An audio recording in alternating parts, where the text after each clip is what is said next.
I'm joined today by the amazing, talented Jose Morquecho, who has been working at Blue Hill for, I don't know, 80 years? No, what? Since 2004. Since 2004, so 16 years.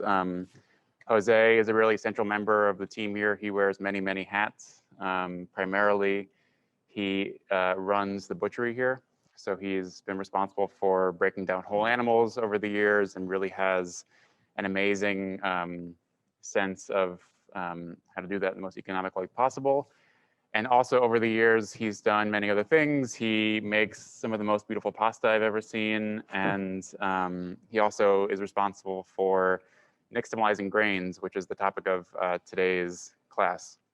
So, the focus of today's class is really on corn, which is the grain that is traditionally nixtamalized across Central and South America.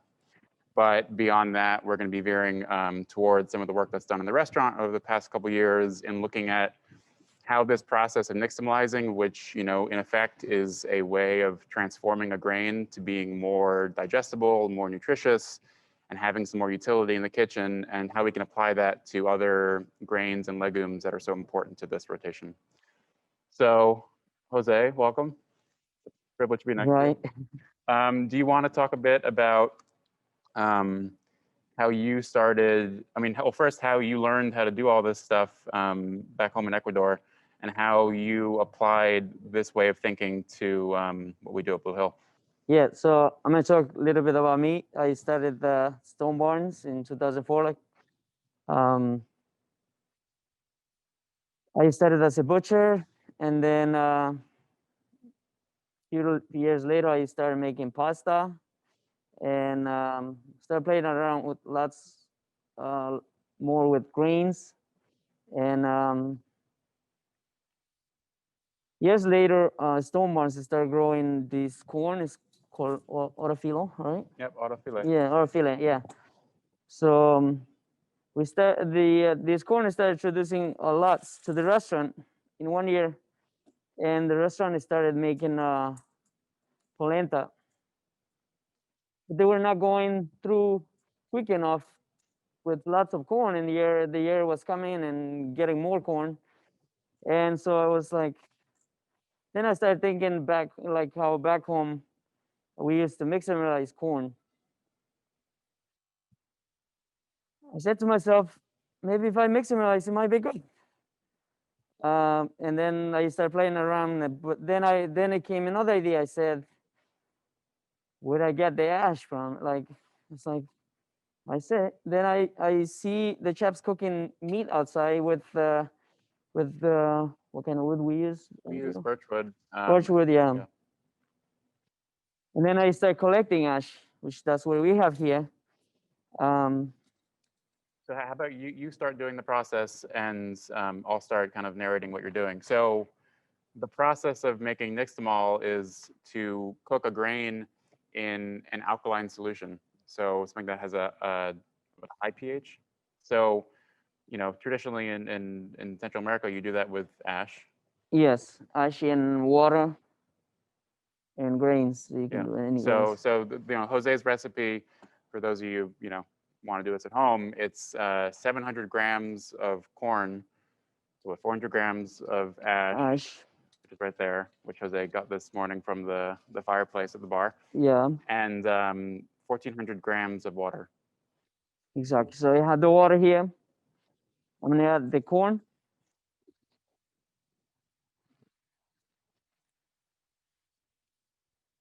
and the ash.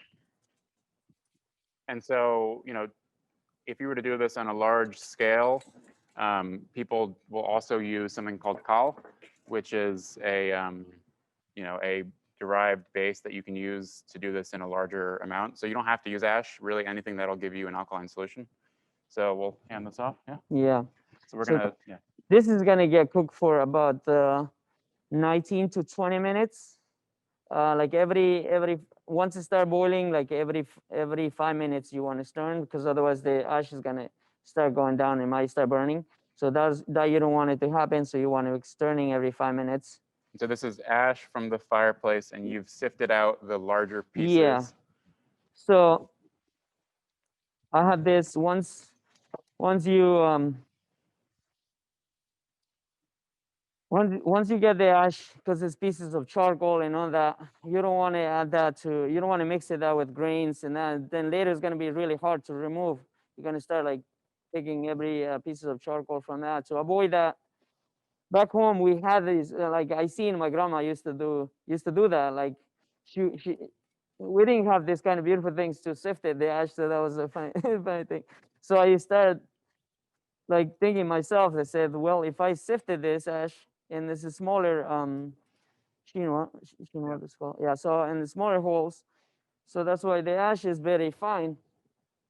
It's no pieces of charcoal in here. So first of all, get sifted on this, and then after you're gonna see when the corn in the ash comes, like after you mixtamalize, when it comes back, I'm gonna clean it on this one, which it has bigger holes, and all this is gonna get washed out, and where you don't have to be worried about separating later the pieces of charcoal because everything got sifted on this.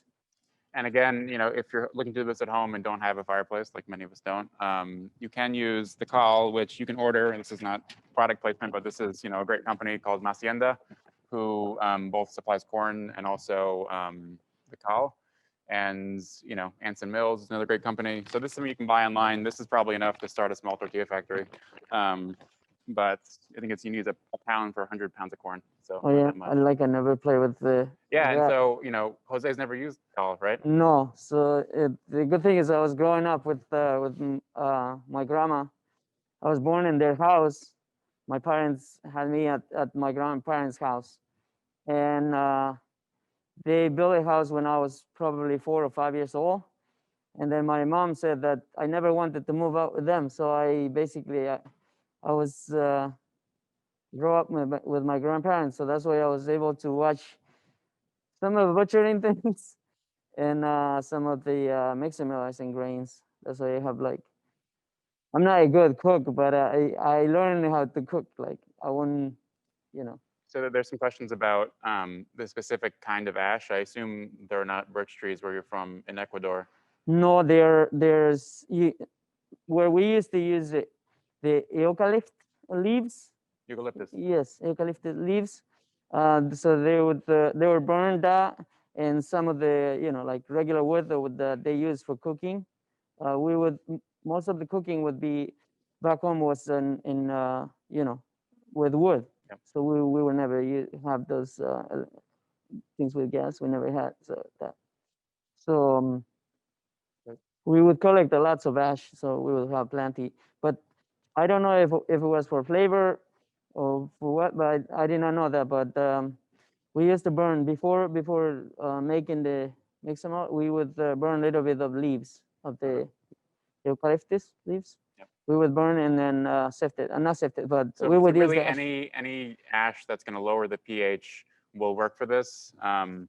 Again, our knowledge of this is pretty, insular to what we do here with the specific kind of trees that are available. But I would encourage anyone to do some research and see what trees and what plants are native to, where you're working and seek that out.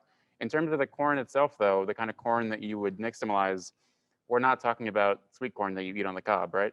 No. So it's all dried corn. Mostly, has to be dry corn. and yes. mostly flint corn is used, right? Honestly, this is the first corn I seen in this when when it started the artificial corn when it started coming into this restaurant from Stoneman's from the farm. I started seeing this dry corn here. So this is the only corn I have mixtamalized. Back home we have this like not the same similar corn, but we had a bigger corn. I forgot to bring. I had some home. I totally forgot. It was in my head.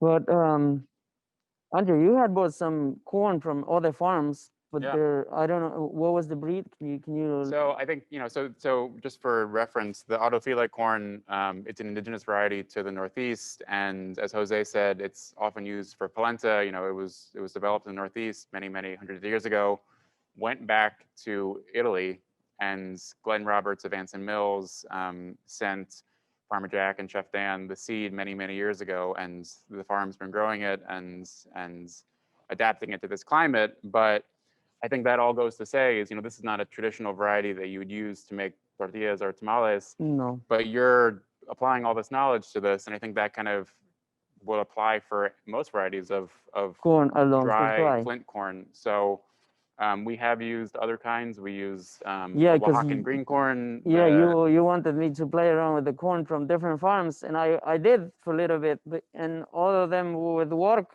with the same amount of ash, but the only difference was like some of them you need a little bit more timing of cooking, some of them a little bit less.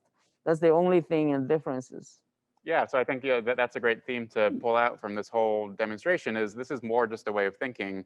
And as we talk about these other grains, the cooking times and all that stuff will be different, but it's still about a way of, of two things. It's the processing, this corn into this is the final product as a way to make it more nutritious. So not to get too into the weeds about it, but from what I understand is, this process frees up a lot of nutrients. It makes, niacin more available. And when people started doing this, it really contributes to better health. And, pellagra, which is a malnutrition disease, when in the American South, when people started making hominy from their corn, that was alleviated to some extent. But also there's an aspect of preservation too. And then because if you keep something like this, even if you put in a like plastic container and try to save it, but the inside it might be like small bugs that start growing in the dry corn. So small bugs will will start growing inside and eating the dry corn, and then finally will start flying. I don't know how do you call those. Little, those little like yeah beetles. so, yeah, exactly. Little beetles will start growing. You see in the like you see in those on in beans. You see in those in sometimes even at the store you see those little bugs inside. So those can start growing on the dry corn.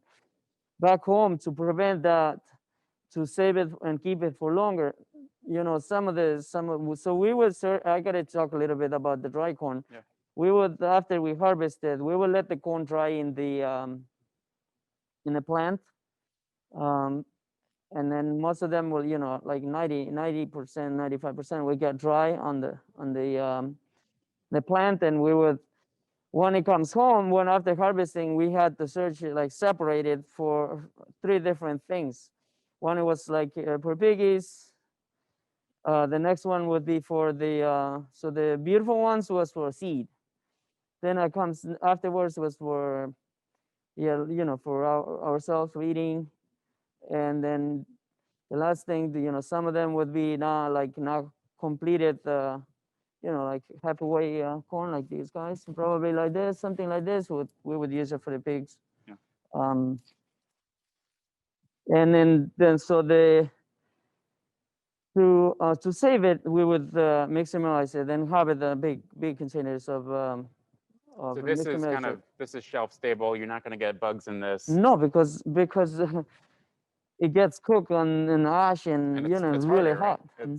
And then once it cooked, you can't even bite into it. It's really tough. Yeah, exactly. It's hard to crush it into.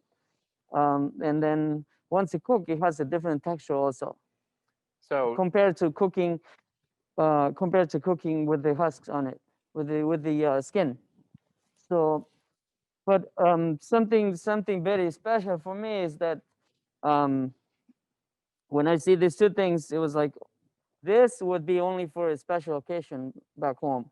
Like the nixtamalized corn is used for special occasions. Yeah, exactly. So it was like for like you have a person well known in the community comes to visit at your house, and grandma will serve this, and this will be for myself. Like it was like, well, you're having a party or things like that. It was so nixtamalized corn. It was like something very presentable and like for very important people to me, like the mayor of the community, so that we were served that.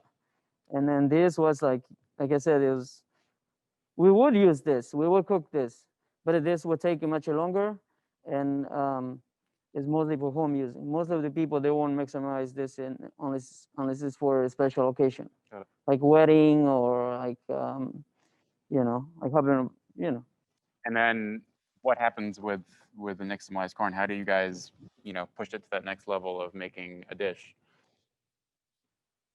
Okay, there's a few ways of I seen how they serve it. They either serve it like a just cook and put it right in the middle of the table, and then it comes like other dishes like soups, or like mostly it's like with meat.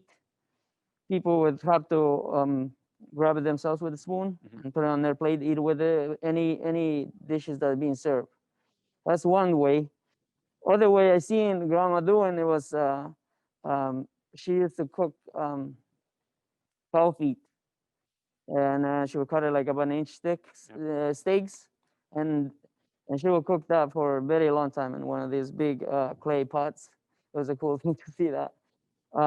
And she would cook this little bit, separate the mixed rice corn and add it at the end. That was one of my favorite plates to eat. Like it was like kind of like a soup, almost like Mexicans make pozole. Yeah. It looks a little bit like pozole, but it was made out of cow feet. And I seen, so that was one of my favorite dishes to eat. And then making into masa, is that Oh, and the other thing, they used to make tamales. That was my grandmother on my mom's side. She used to make tamales with it. My grandmother on my father's side, I never seen her making tamales. So it was a cool thing to see both both grandmas use in different ways. And then so tortillas are not as common in Ecuador. Yeah, tortillas doesn't. I'm not talking about tortillas that they make, like from Mexico, because I'm not from Mexico. So I start seeing very thin tortillas. Yeah. Back home we make thicker tortillas that looks like arepas. Yeah. So, but I never seen making tortillas with the But it's a making with corn. similar process. Similar process. To make the nixtamal for the masa for the tortillas. For the tamales. Yeah. Oh, tamales they used to make home. But if you were to make tortillas, you would follow a similar. Similar, yeah. And probably cooking way process will be, you might have to cook a little bit longer because you gotta grind it and after it's cooked. So that's what we do for tamales. We pre-cook. After this is mixed rice, so we pre-cook until when you grind it, it starts turning almost like dough. Yeah. And then you add some eggs afterwards, and you can add it anything. I had tamales made with cheese that was made at home. Nice. So they used to put it cheese in the middle, and it was tamales made with cheese. Nice. So just to go back to the process for the folks at home. So you're mixing the dried corn. Yep. With a certain amount of either the ash or the kal and water. You're putting it on the stove, on fireplace or whatever. Yep. High heat. High heat. And until it comes to a boil, you're stirring it every 5 minutes. Yep, and once it start boiling, you have to control the time, like 19 minutes. That was it. That was it for me for this corn. Yeah. Yeah. But if you're doing a different corn, then you gotta check. What I check is I don't know if you guys will be able to see it. This tip of the corn where it holds to the husk. Yeah. Needs to be once this part start falling off. So I'm gonna show you when the corn when the cooking thing comes. When this is falling down by itself, that's when it's ready. Okay. Yeah. So here, so you show it to the camera again. Okay, so there you go. So this part. So the part that's connecting to the actual cob itself that comes out a little bit. It starts falling apart. That's when you know it's done. Yeah, that's when I know it's done. So once the pointy part falls off, then you start seeing this. You don't want to cook more than that, because if you cook more than that, the heart of the corn will start coming off when you're cooking it, and then you'll end up like everything will be falling apart. So you have to really control that. And just to reiterate a question that we had, so this is a 8-row flint corn called autofile that we grow at Stone Barns. Do you want to talk a bit about all the other experiments that you've been working on the past couple of years? Yes. You want to talk about the barley? Yeah, for sure. I was also came to Stone Barns. Yeah, and it was grown in this restaurant in this farm, which is one of my. I wouldn't say for eating in my favorite, but like I would say that it's like a quickest way of mixing rice. It does like in 12 minutes it's ready. So this is faster than doing the corn. Yes, faster. And then cleaning also is like something. Yeah, So, like when you're doing something like very excited and everything comes right, and it's like this was one of my favorite things. Like wow, yeah, it and makes them rice so quick and it gets clean so quick compared to the other grains I'm going to talk about in a bit. But this one is one of barley that was grown in here. Has a good flavor. Yeah. I won't say no, but it's just like something that makes them rice very quick. So same process, mixing the barley with the water, with the ash, cooking it for a little bit less time because the Less grain, time, the yeah. grain is You have smaller. the recipe for that Yeah, somewhere. so just for the folks at home, we wrote down the recipe. It is 450 grams of barley to 200 grams of ash to 800 grams of water, Yep, cooking for 14 minutes. yep. 14 minutes. So Yeah. 12 to 14 minutes, yes. Um,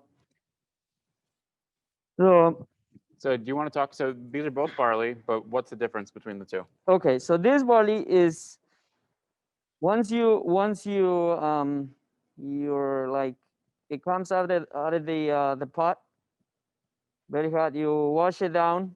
This is how it is.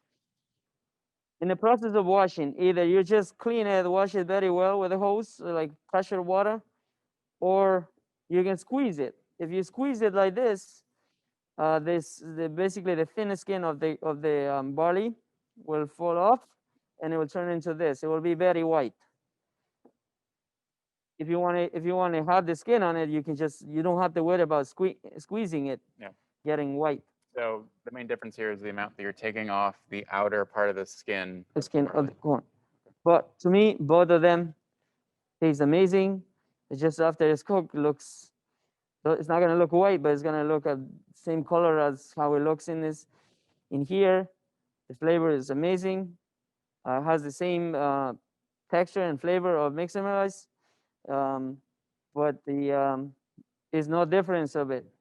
And in my, being very new to all this stuff, I remember 2 years ago when you were doing all this stuff, and I remember how excited you were.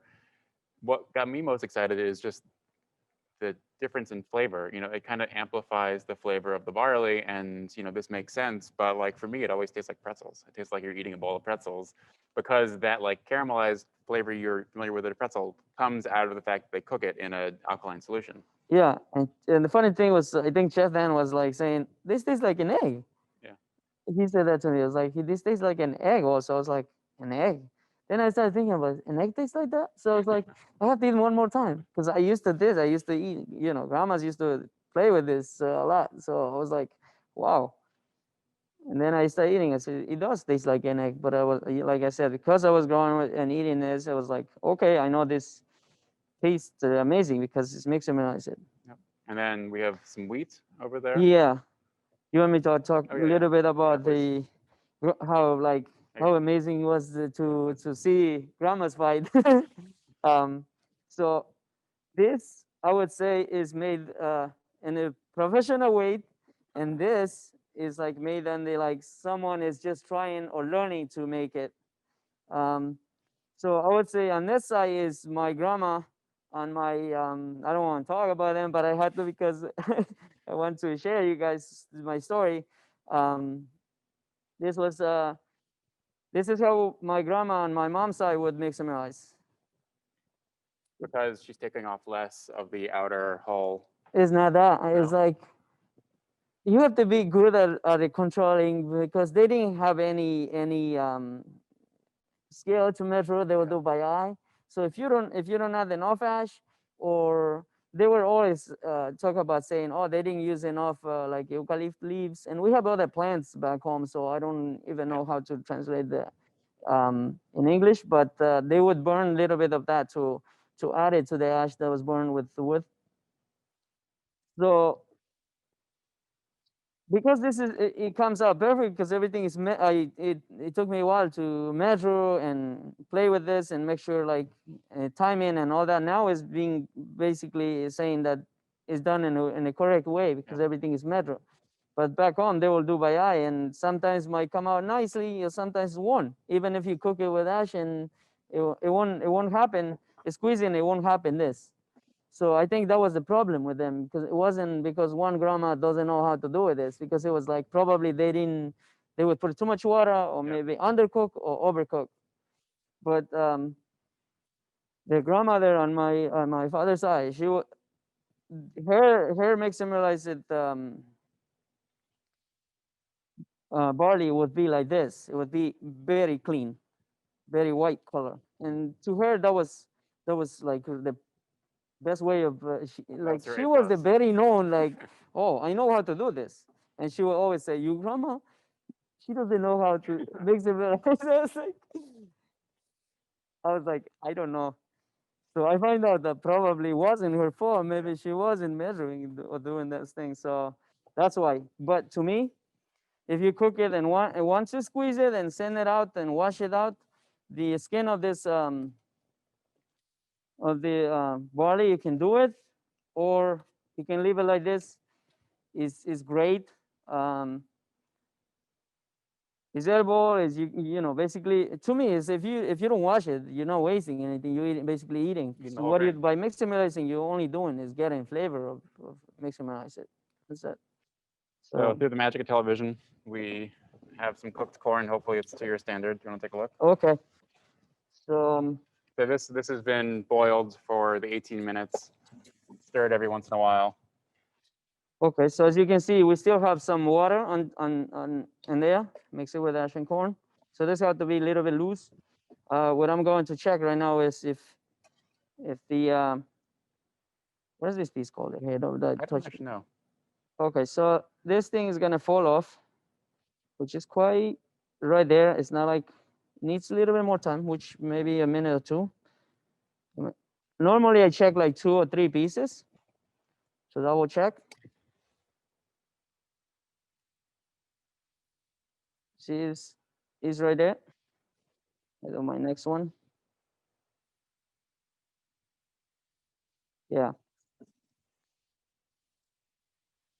What? Yeah, I will go for 20 now. Because like I was talking earlier that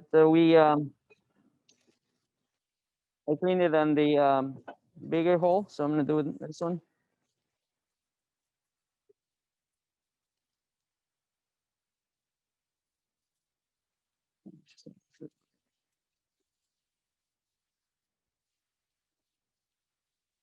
I'll pour some water for me, Andrew. And what?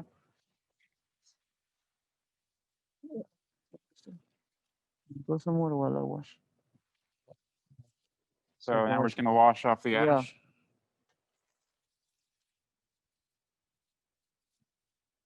So you can see that the color of the corn has changed. Some more?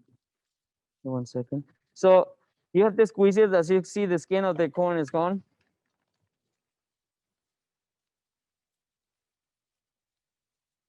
And then the texture is like slippery. Yeah. That's because it's like all the skin's coming off. Yeah. I try to do just like wash and wash it and leave it the skin on it, to same as the barley like this. Yeah. Okay. It didn't work on the corn. I tried to do that, just like wash it gentle and then cook it. So you really have to take all of the outer skin off. No, the it corn. comes off by itself while it's cooking, or no matter like you can't leave the. I wanted to eat the whole thing to see if we can play like cook it and eat it with the skin of the corn, but it didn't work. It's basically when you in the cooking process start falling off. Might as well you want to clean it the whole thing. So more water, please. Sure. Does it have to be warm water, cold water, anything? Warm water. Warm water. Yeah. Okay. That should be enough. Let's put it on.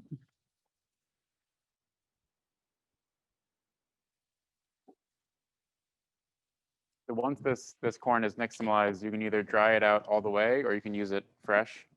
Yeah, you can the honestly back home what I seen is it goes in the big flat thing to dry to the sun.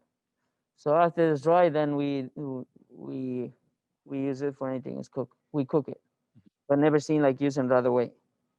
Okay. And then because like I said, it was used in for a special occasion, always get playing ahead with this. Something you have in your back pocket when mayor comes over. Yeah. So this is, this is how it looks when it dry. But once when it's fresh mixed, it looks, the color is beautiful, like nice and yellow. And if you wanted to use this fresh, this would stay in the fridge for, I don't know, a week longer, or does it gonna go bad? Like this. Yeah. Yeah, you can keep for a week as long as it's not something with the lid on, because it's wet. Yeah. It's gonna smell. It's gonna smell. So what you want is wash it very well. This, like, normally when I cook, I always put in a, rinse it very well, and then I cook it. Got it. Yeah, and also before you put it to dry, you gotta wash it. Maybe change it 3 times from water. Change the Or water 3 like times. yeah, like normally we have the hose of water running, and you will be like spinning, and then that's how everything gets washed out. Got Yeah. Got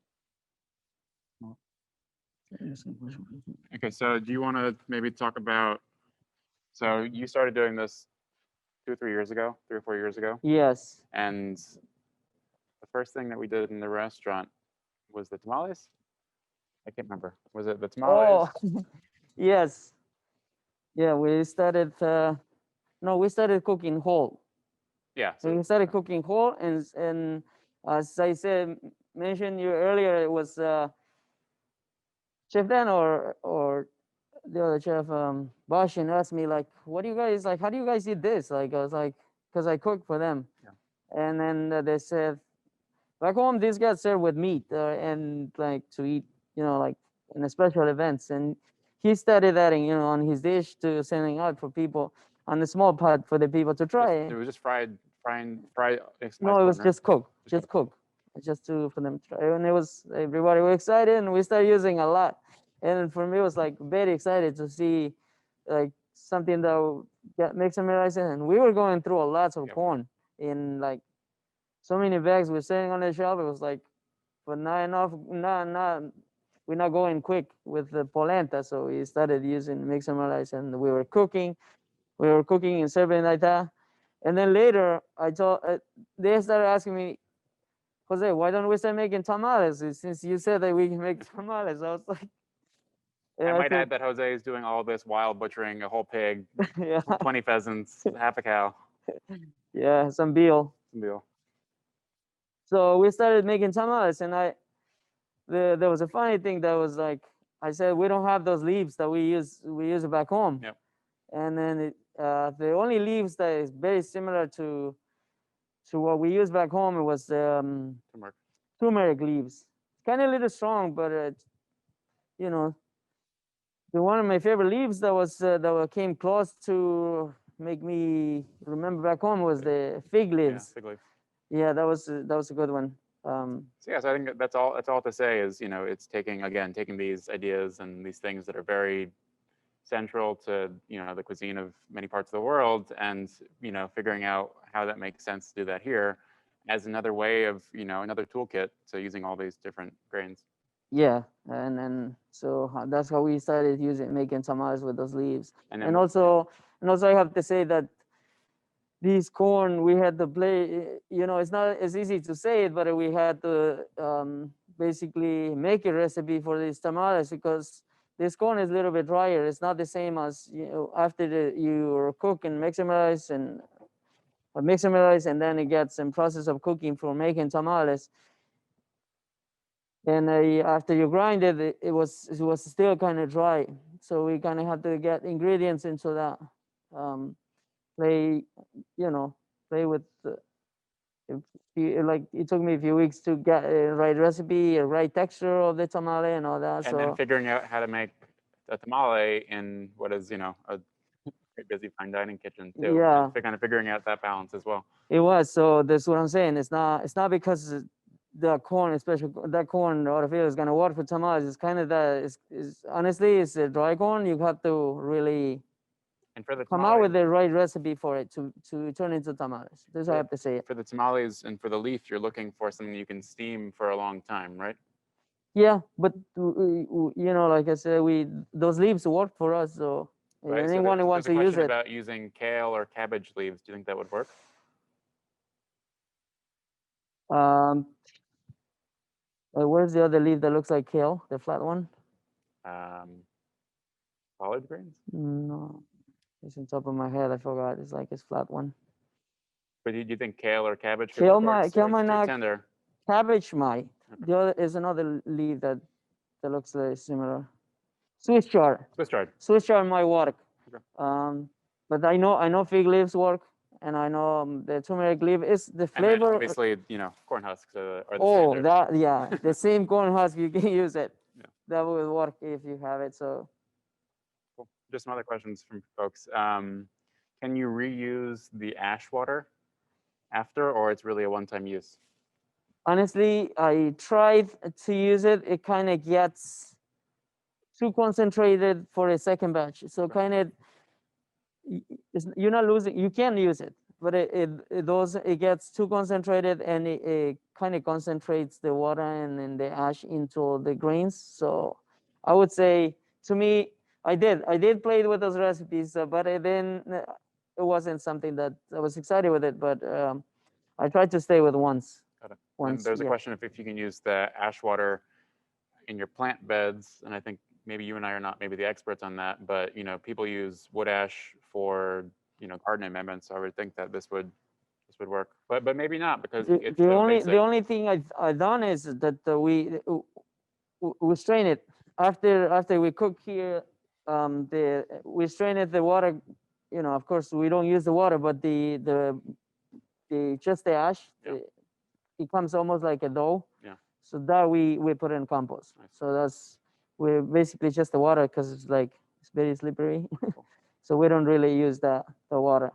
But the actually ash that we use it this after it's cooked is like a dough. To me, we sift it, and then basically it's automatic, like it separates. After a little while, it separates, the ash goes down, and then the water you throw it, and then you can throw the ash back to compost. So it's That's good. that's what we do here. And then just to keep pushing it forward, we've done it with wheat, we've done it with Yeah, different so kinds of legumes as well. we we have here barber wheat. It was very popular when it also is something that came, and I was like excited to see it. Jose is always just watching what comes through the back door, and he kind of has his eyes on everything, being like, I want that, I want to try that, I want to try that. And I always ask Luzmore, what is new? And it's like, can I try it?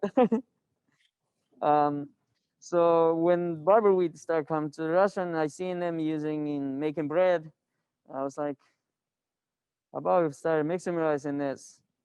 I thought it was going to be the same as barley.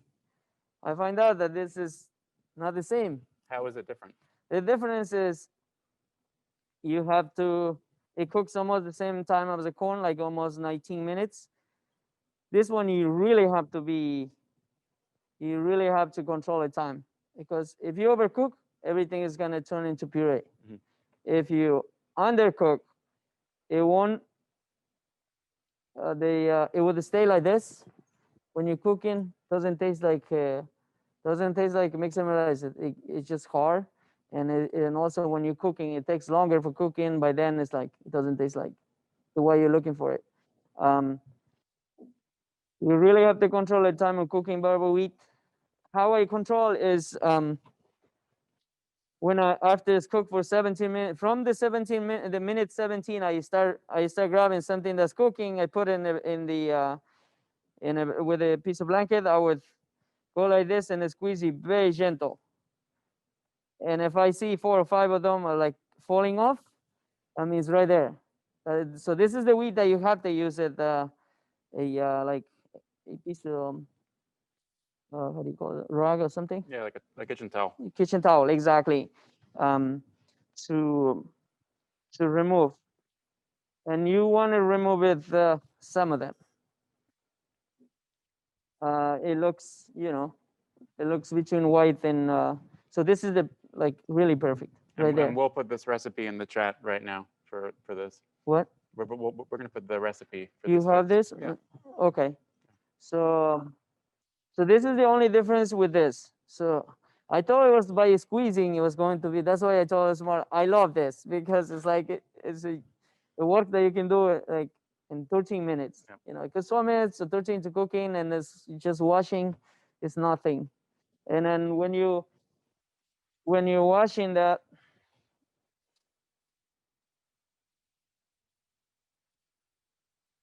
when you're washing grains, after you pass it through the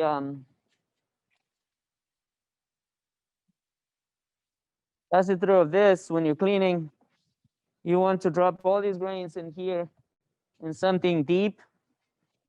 So the grains goes down. If any pieces of ash or anything, because it's very small, Yeah. it will float to the top, and you Part off. you can put it off, and then you do like 3 or 4 times, and that's the way of cleaning the small grains.